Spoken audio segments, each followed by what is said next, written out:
V dolini pod Poncami domujejo velikani, ki so pred več kot 80 leti začeli nekaj neprecenljivega.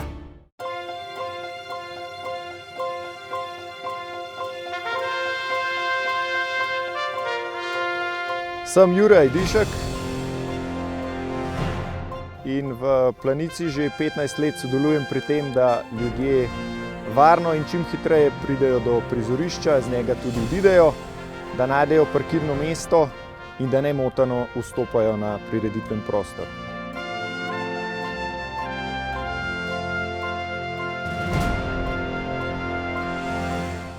V zadnjih letih smo zelo zadovoljni, da se je med obiskovalci Planice prijela uporaba krožnih prevozov s Kranjske gore.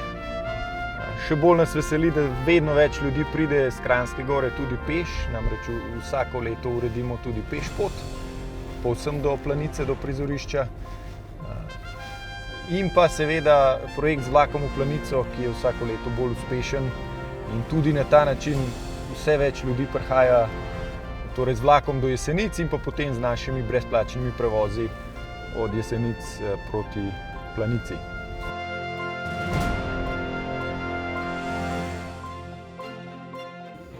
V Planici je v času tekmovanja na razpolago v idealnih razmerah do 300 parkirnih mest za avtobuse in pa še dodatno 1200 do 1400 parkirnih mest za osebna vozila.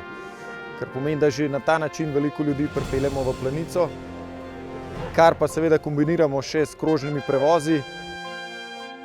Organiziramo krožni promet na ta način, da te ljudi tudi čim prej odpeljemo. Namreč prihajajo v Planico v daljšem časovnem obdobju, veste pa, da po končanem tekmovanju se relativno hitro prizorišče sprazni. Takoj, ko je tekma končana, nekje v prvi uri glavnino gledalcev že odpeljemo proti Kranjski gori. Včasih je vlak bil pomemben del rešitve prometa v Planici, ker je pripeljal vse tlele dol do Rateč. Danes tega vlaka oziroma že kar nekaj desetletij zdajle ga ni več.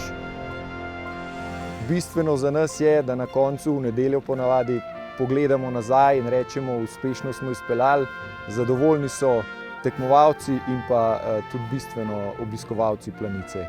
In ko pogledaš nazaj in vidiš, da si to dosegel, je en tak občutek sreče, veselja, tudi ponosa.